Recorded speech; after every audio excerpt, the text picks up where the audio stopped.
Well, as you try to do these problems, concentrate more on the ideas rather than on the math. Read the question and try to understand, visualize, draw diagrams, write down what is given, think about it, because each question is different. You really got to read and understand, and it's going to come by practice. In this first question, the initial velocity is given.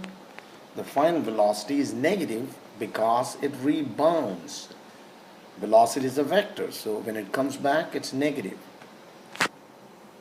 Time is in milliseconds, so you got to change it into seconds. And you're asked to find the acceleration.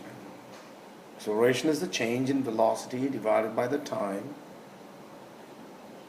It's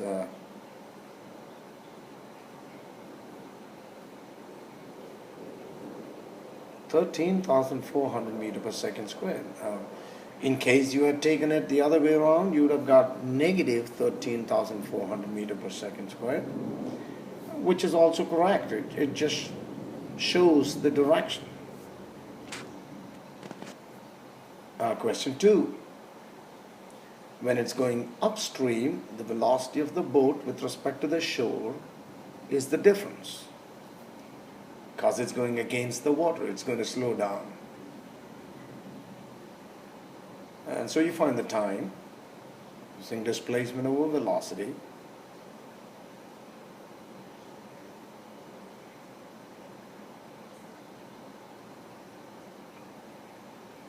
(125 seconds). But when it's going downstream, it's going to speed up because it's flowing down with the water, so you're going to get it bigger. You see, the way it's written down is 10 minus negative 2.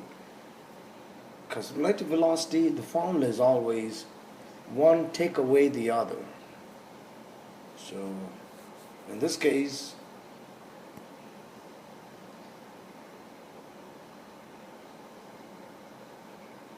you get 12. And so you find the time. The time in this case has to be less,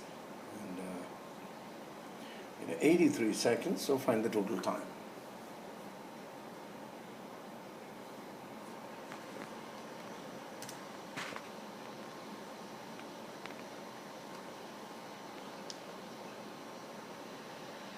That's 208 seconds. Question 3 is pretty straightforward. The initial velocity is 2 meters per second. The final is 8 meters per second. And the displacement is 12 meters. You've got to find the time. Displacement is the average velocity multiplied by the time. Rearrange and calculate the time.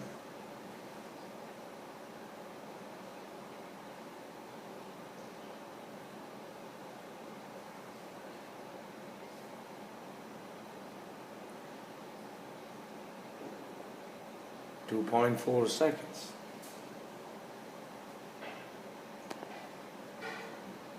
In question 4, the displacement is 600 meters.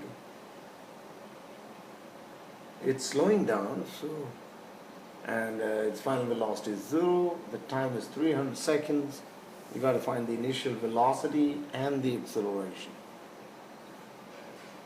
One way to do it is to use displacement as average velocity multiplied by time, and to figure out the initial velocity from that.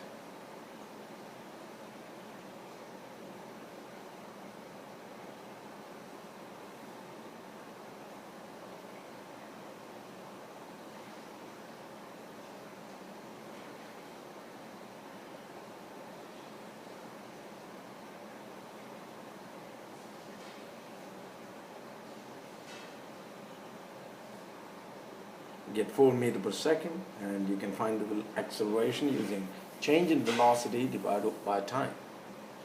So dv by dt gives you, it's negative because it's slowing down. So 0.0133 meter per second squared.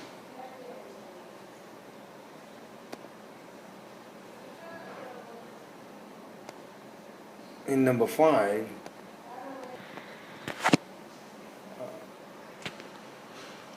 these are the velocities of the tortoise and the hare, both converted into meter per second.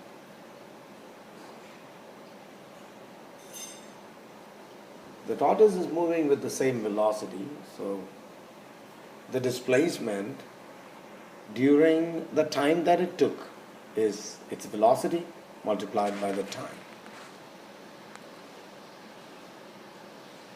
Now what you got to remember for the hare is that in the same time its displacement is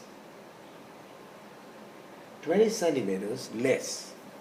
Okay, so in the same time, now 20 centimeters is 0.2 meters, so during the same time that the tortoise took to win the race, the displacement of the hare is that much, is equal to its velocity multiplied by the time for which it was moving. And since it was not moving for 2 minutes, which is 120 seconds, you got to subtract that from dt. So the displacement of the hare, dx minus 0.2, is its velocity times the time for which it was moving. Now you just got to substitute for dx as 0.1 dt and then solve for time.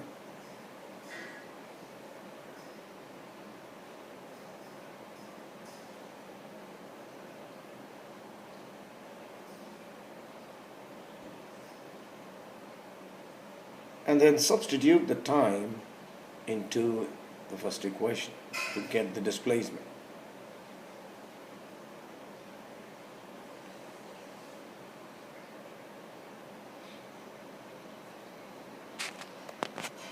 In number 6,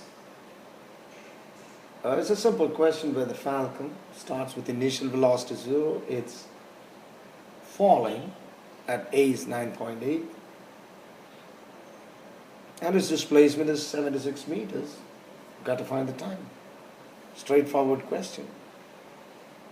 Use dx, or x is equal to vit plus 1/2 at squared. And vi is 0, so plug in the numbers and calculate.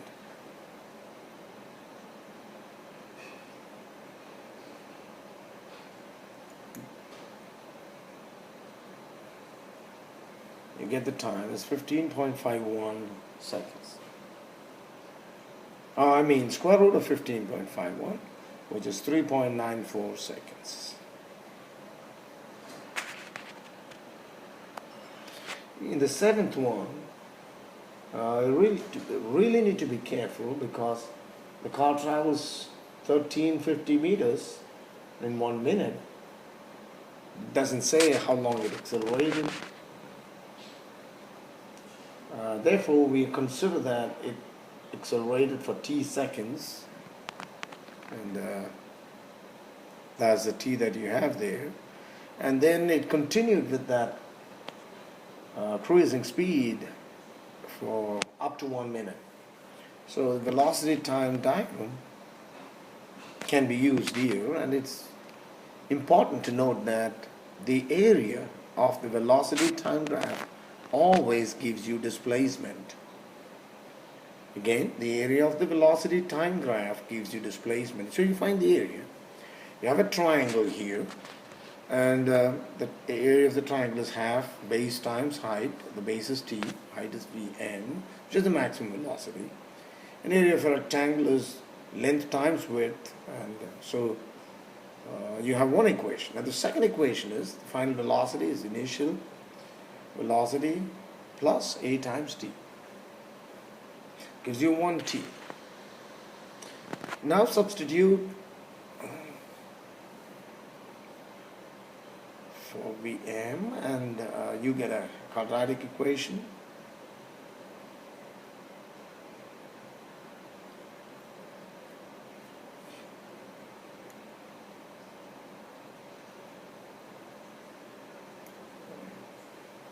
Find the velocity using the quadratic formula.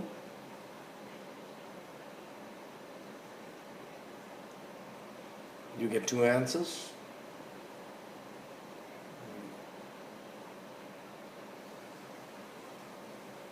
So it could either be 90 or 30. Both of them would work in this case. Number 8, you have this car traveling at 30 meters per second. Brakes for 5 seconds, means it slows down.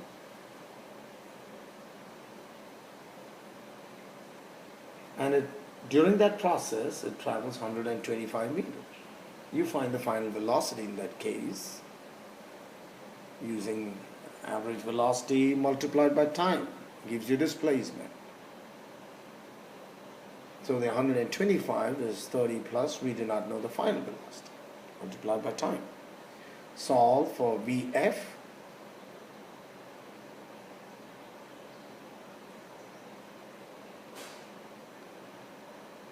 As 20 meters per second. In the second case, it's moving at constant velocity.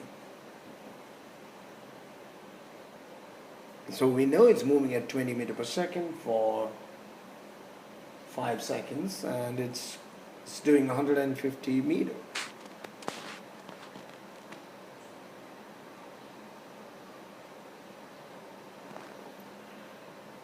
Hold on a second, I saw question 7. I'm sorry, in question 8, in the next 5 seconds, it travels an additional 150 meters. Okay, so the initial velocity is now 20, and it covers 150 meters in 5 seconds, and we do not know the acceleration. So that's what we're trying to find, so use this equation.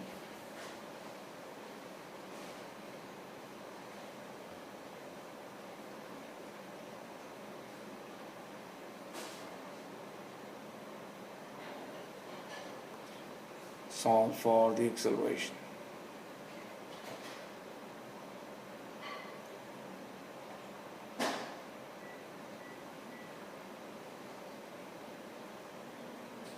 So we get 4 meters per second squared again. So in the first part, from the information, you find the final velocity of the first case becomes the initial velocity of the second case when the brakes fail.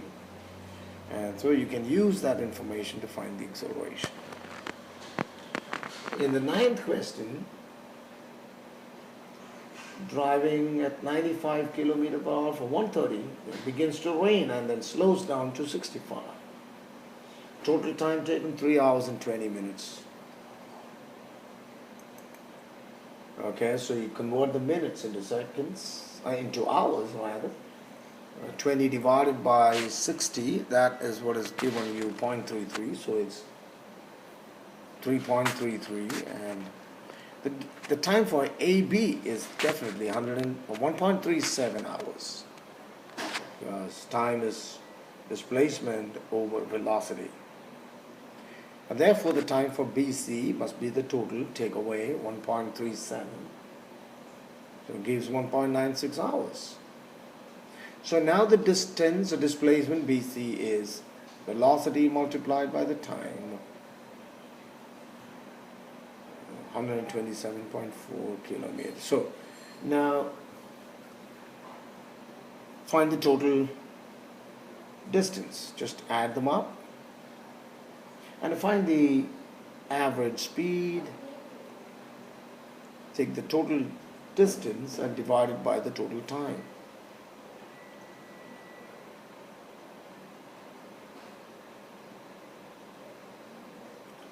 It's going to be 257.4 divided by the total time, which is 3.33.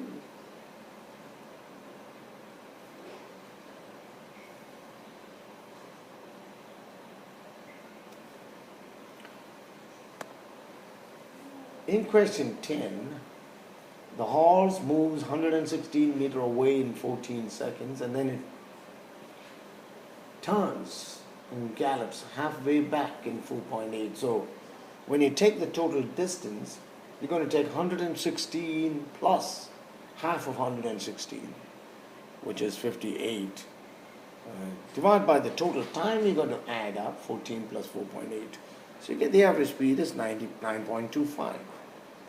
But when you find the average velocity, you only take the displacement, which is from the starting point to the finishing point, A to C.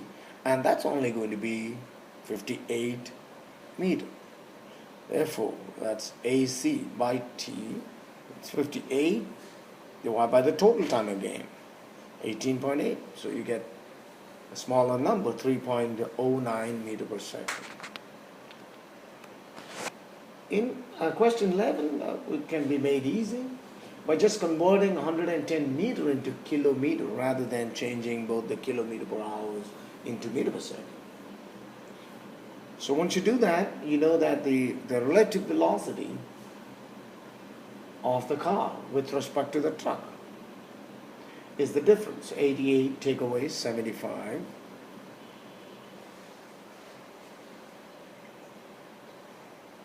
(13 kilometers per hour). And then because velocity is displacement over time, you can find the time simply by dividing the displacement with the velocity. But you're going to get the answer in hours, and you can change it into minutes or seconds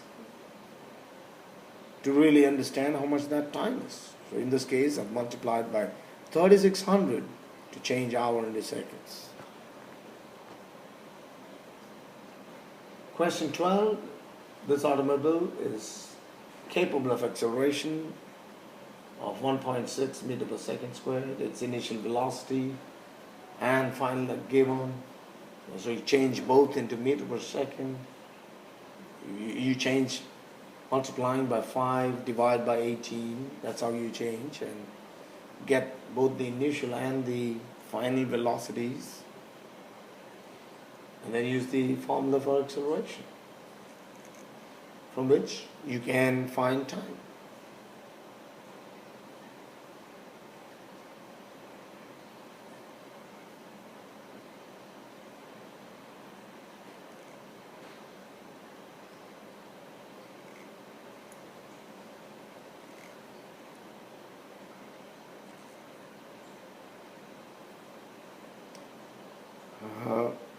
Where did I find the acceleration? That was a mistake. I actually got to find the time, and what you get is the time. So that is time. T is equal to 8.4, and it's supposed to be 5.25 seconds.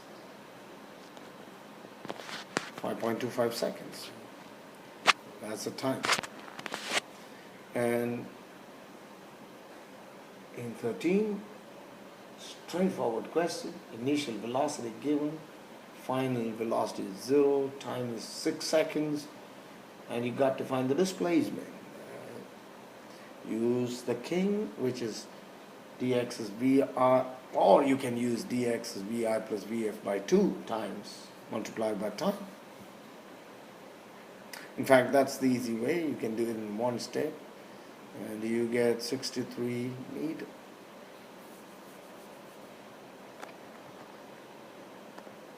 In 14, you have to remember that during the reaction time of 1 second, the car is moving at that initial speed, which is 26.4 meters per second. So even before the person hits the brakes, the distance moved is 26.4 multiplied by 1 second, which is obviously 26.4 meters. So even before the person hits the brake, the car already moves 26.4 meters, and then after hitting on the brakes, it's decelerating at 4 meters per second squared. So We know the initial velocity, we know the final is 0, find dx using this equation.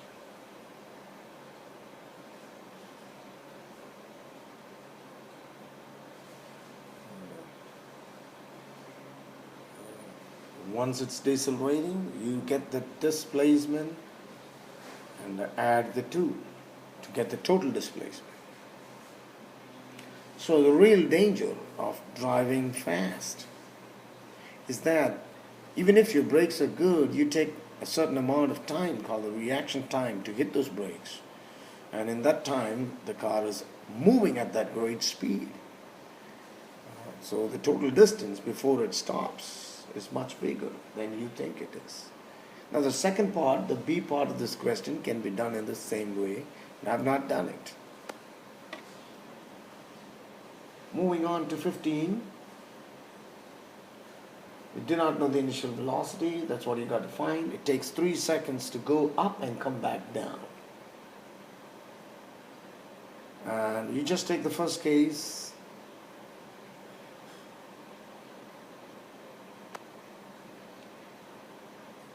You can either do it in 2 steps, taking just the first case, take the time as 1.5 seconds to go up. And you know that the final velocity at the top, the maximum height is 0. And then you can find the initial speed using that. Or you can take this as one whole step, and you know that since it is returning to the initial position, its displacement is 0. And that's what I've tried to do here. And then you use this equation. Time is 3 seconds. dx is 0 because it's returning. And initially it's going up, so A is negative 9.8. You only take what happens initially, remember that. Mathematically, you just get the initial velocity as 14.7 meter per second.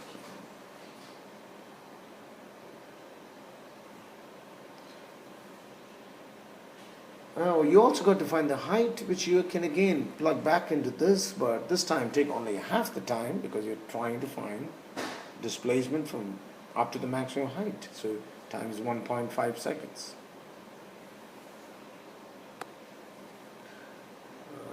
In 16, although the package is dropped, it still has a velocity of 5.20 meter per second. Acceleration is negative 9.8. You only look at what happens at the beginning. And dx is negative 125 meters.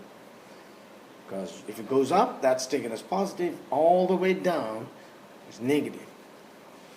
So plug it into this equation. You're going to get a quadratic equation and solve the quadratic to find the time.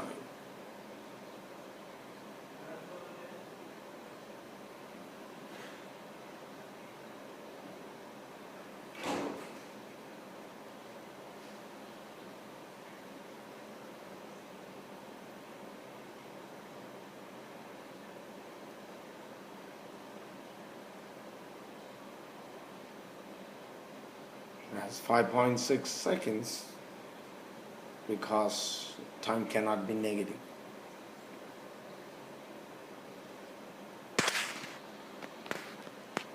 In 17, a similar kind of question. It's thrown at 18 meters per second. You got to find the final velocity when it's at a height of 11 meters. So A is negative 9.8 again because it's slowing down as it goes up. Use BF squared as BI squared plus 2AX to find the final velocity.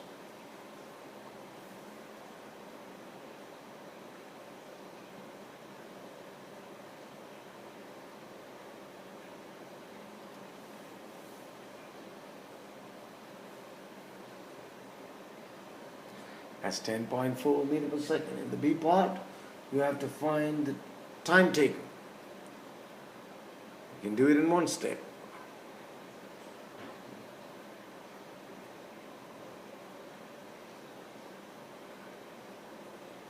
That's a quadratic. Rearrange and solve.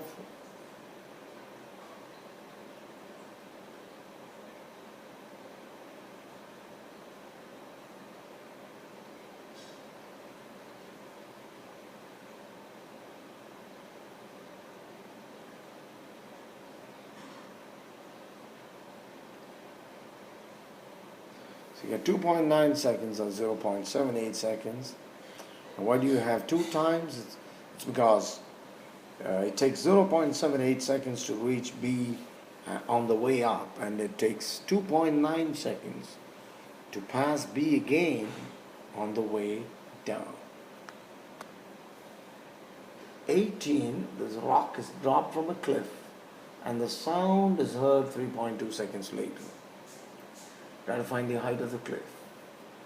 Remember that there are two things that happen here. First, it takes a certain time for the rock to hit the water, and then it takes a certain time for the sound to come back up. That's why the speed of sound is given. And what's given is the total time, is 3.2 seconds. So let's say it takes 3 seconds for the rock to go from the top to the water surface, and VI is 0. So you would simply get 4.9 T1 squared, where T1 is the time taken for the rock to reach the bottom. And then for the sound to travel up, because it's moving at constant speed, the velocity multiplied by the time, that's the velocity, the speed, multiplied by time for sound to reach up is total take away T1. So now you have 2 equations. Solve the 2 equations.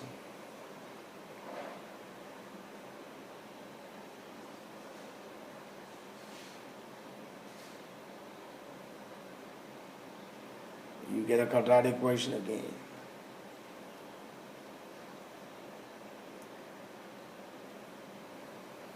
And on solving the quadratic,